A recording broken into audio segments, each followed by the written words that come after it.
नमस्कार दोस्तों, स्वागत है आप सबका आपके अपने चैनल लेजेंड टीचिंग में। आज हम बात करेंगे एस्टेट के क्वेश्चन पेपर 2019 के बारे में। इसमें हम child development and pedagogy PGD level 3 जो है वो डिस्कस करेंगे। तो चलिए स्टार्ट करते हैं। तो सबसे पहला क्वेश्चन जो है इसकी तरफ देखते हैं। सबसे पहले क्वेश्चन में पूछता है कि positive facilitation of present learning through past learning, for example addition helps multiplication, this type of transfer of learning is called। पूर्व अधिगम द्वारा वर्तमान अधिगम को धनात्मक रूप से सुसाध्य बनाना, उदाहरण के तौर पर योग संक्रिया द्वारा गुणा संक्रिया को सहायता करना, इस प्रकार के अधिक्रम को क्या कहते हैं? तो इसका करेक्ट आंसर है सीक्वेंशियल। सीक्वेंशियल अधिगम कहते हैं, लर्निंग कहते हैं, यानी कि अनुक्रमिक। तो इसका आंसर नंबर 2 जो है वो ठीक है, हिंदी में अनुक्रमिक। सेकेंड क्वेश्चन की तरफ चलते हैं। The democratic organization of school influence learning, this factor of learning is related to. विद्यालय का प्रजातांत्रिक संगठन अधिगम को प्रभावित करता है, अधिगम का यह कारक संबंधित है।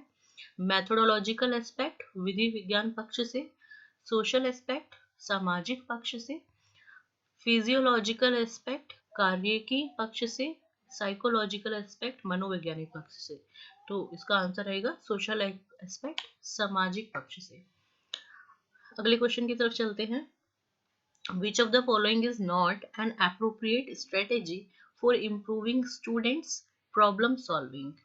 निम्नलिखित में से कौन सी योजना विद्यार्थियों की समस्या समाधान में सुधार करने के लिए उपयुक्त नहीं है?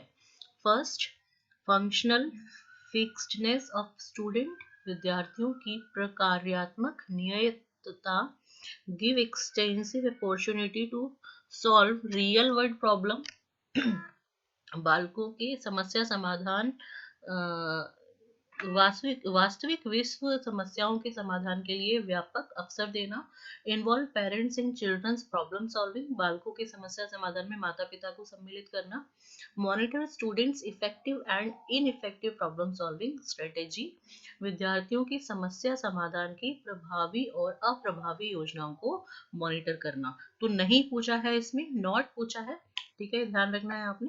तो इसका आंसर होगा फंक्शनल फिक्स्डनेस ऑफ स्टूडेंट्स, विद्यार्थियों की प्रकार्यात्मक नियतता, फिक्सनेस, ठीक है। नेक्स्ट क्वेश्चन है आपका, Rohan is reading a latest Baahubali comic book because he can not wait to see what happens to Baahubali and his family, this is best example of.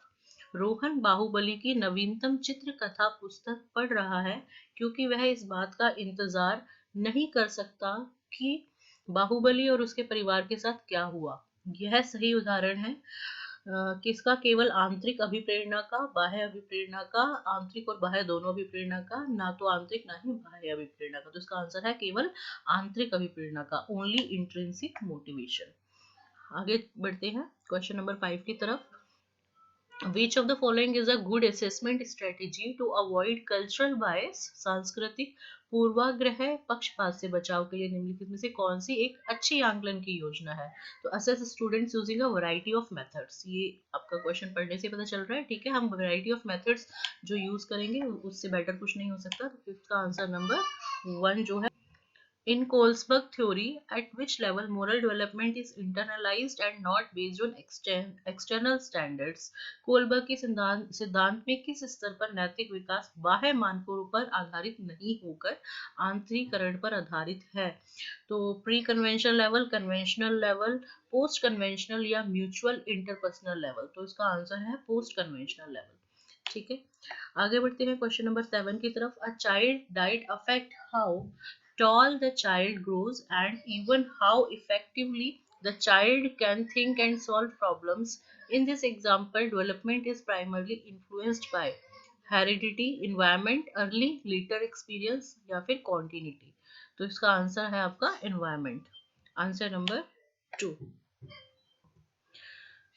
Which teaching strategy is most likely to foster the development of critical thinking skill of students? निम्नलिखित में से कौन सी योजना विद्यार्थियों में क्रांतिक चिंतन कौशल के विकास को सर्वोत्तम प्रकार से पोषित करती है? तो इसके ऑप्शन है giving a multiple choice question, assignment for the student to create timeliness of important historical dates, giving worksheets to the student that require them to recall the facts presented in their textbooks, या फिर presenting students with statements such as Lal Bahadur Shastri was our greatest prime minister। तो इसमें fourth जो है ये सही option होगा कि विद्यार्थियों को इस तरह का कथन प्रस्तुत करना कि लाल बहादुर शास्त्री अपने महानतम प्रधानमंत्री थे, इस कथन का समर्थन अथवा खंडन कीजिए। ठीक है, इस टाइप के जो क्वेश्चंस हैं उनको हेल्प करेंगे। आगे बढ़ते हैं।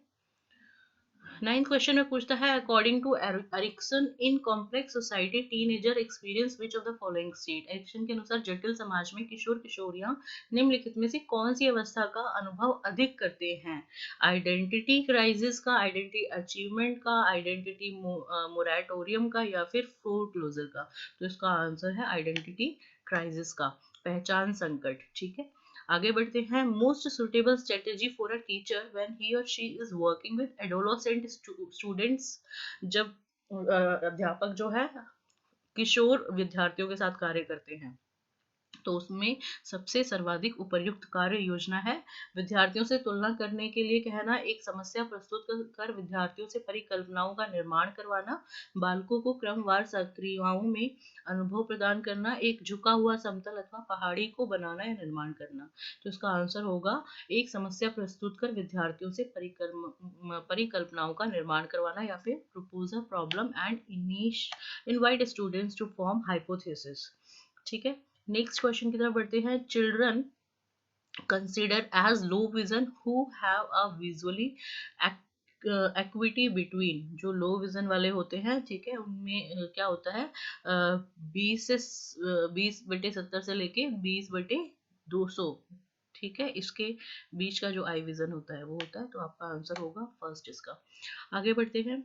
Learner center instructional strategy in which students are encouraged to construct their understanding with the assistance of teacher through questions and directions is जो अधिगम करता होता है केंद्रित अनुदेशनात्मक योजना जिसमें विद्यार्थी अध्यापक के प्रश्नों और निर्देशों की सहायता से अपनी समझ को निर्मित करने के लिए प्रोत्साहित होते हैं।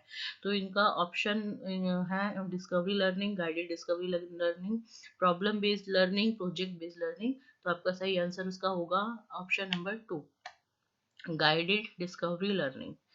13th क्वेश्चन पे चलते हैं। Child symptom when he or she can not stay focused on a task, act impulsively. मतलब एक टास्क पे फोकस नहीं कर सकता, ठीक है, और उनके उसके अंदर इम्पल्सिव बिहेवियर वो शो करता है।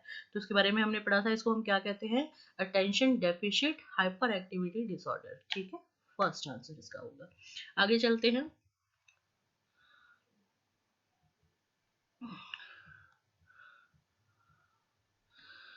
नेक्स्ट क्वेश्चन की तरफ। नेक्स्ट क्वेश्चन कहता है which of the following question is most likely to get students to reflect on their purpose.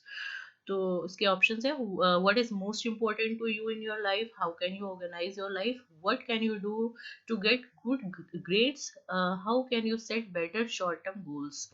तो मोस्ट लाइकली जो है वो ऑप्शन जो क्वेश्चन बनेगा इसमें है what can you do to get good grades, आप अच्छे ग्रेड प्राप्त करने के लिए क्या कर सकते हैं। ठीक है, अगला है प्रतिभाशाली बालकों के लिए निम्नलिखित में से कौन सा कार्यक्रम उपयुक्त नहीं है, not suitable for gifted children. ठीक है, तो इसमें है विशिष्ट कक्षा, स्पेशल क्लासेस, रिमीडियल टीचिंग, उपचारात्मक शिक्षक, एक्सेलरेशन गतिवर्धन, या enrichment in regular classroom setting. तो इसमें ऑप्शन है रिमीडियल टीचिंग जो है उनके लिए ठीक नहीं है। ठीक है, उपचारात्मक शिक्षक। आगे बढ़ते हैं। Young people mainly girls engage in strict dieting and excessive exercise, this eating disorder in adolescence is known as. तो इस तरह का जो ईटिंग डिसऑर्डर है उसको हम क्या बोलते हैं?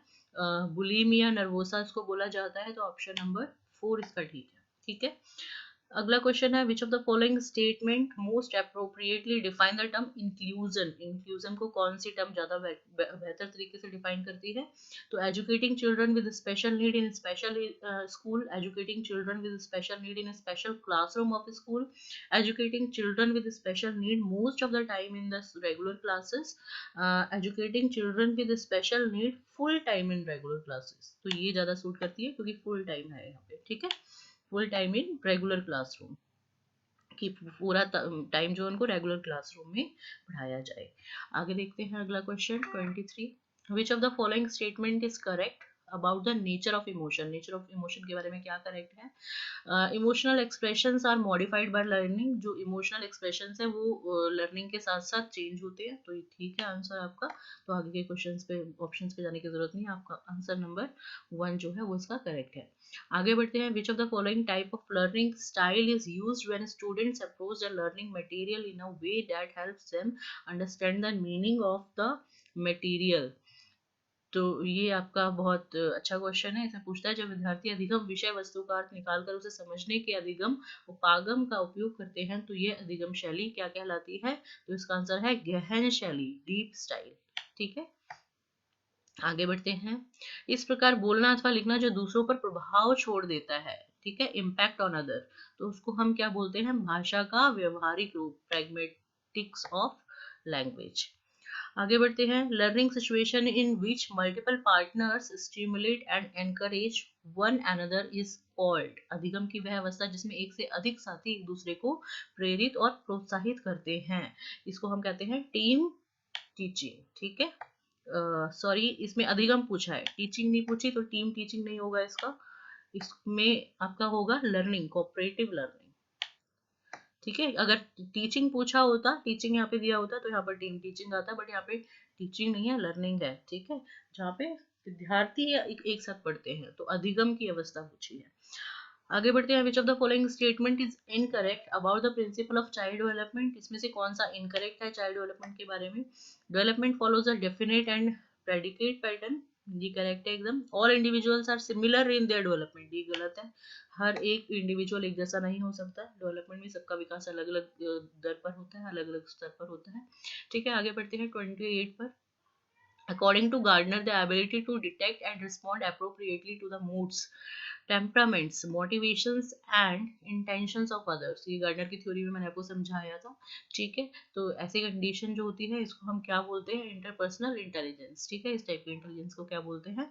Interpersonal intelligence. आगे बढ़ते हैं, अकॉर्डिंग टू पियाजे, adolescents ability to evaluate the logic of verbal statement without referring to real world circumstances is, इसको हम क्या बोलेंगे? propositional thoughts. Okay, next question, which of the following psychologists define adolescence as? Adolescence is the span of year during which boys and girls move from childhood to adulthood mentally, emotionally, socially and physically. ठीक है, तो ये किसके विचार हैं? ठीक है, किसने बोला है ये? A.T. जेरसिल्ड ने। ठीक है, A.T. जेरसिल्ड, ऑप्शन नंबर 1 ठीक होगा। तो ये इसके क्वेश्चन हुए। लास्ट 2018 के पेपर में हमने 3 क्वेश्चंस छोड़ दिए थे, गलती से छोड़ गए थे, तो उनको देख लेते हैं एक बार। इसमें था first, what is the relationship between negative reinforcement and punishment, इन दोनों में क्या संबंध है? तो उसका आंसर है नेगेटिव रेनफोर्समेंट स्ट्रेंथ करता है रिस्पॉन्स को, और जो पनिशमेंट है वो उसको रिस्पॉन्स को क्या करती है? वीक करती है। तो आंसर नंबर 3। ठीक है, इसके बाद है, a child angrily hits a playmate in the same way that he has been punished at home. जैसे बच्चा को घर में पीटा गया था, ऐसे वो अपने किसी सहपाठी को पीट देता है। तो इस तरीके की जो बिहेवियर है उसको हम क्या कहते हैं? Observation learning. जो उसने देखा, ऑब्जर्व किया, वही उसने सीखा।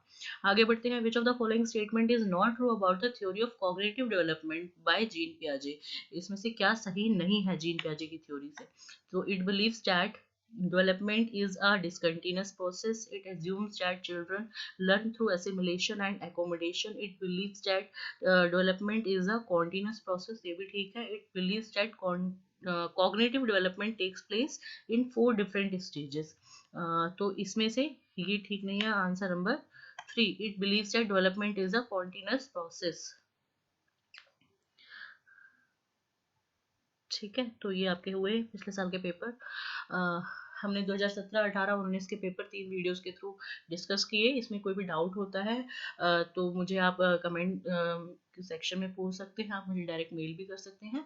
आज के लिए इतना ही, कल मिलते हैं। और अगर आपको वीडियो पसंद आता है तो लाइक और शेयर आप कर सकते हैं, और चैनल को अगर सब्सक्राइब नहीं किए हैं तो चैनल को सब्सक्राइब भी कर सकते हैं। Thank you so much.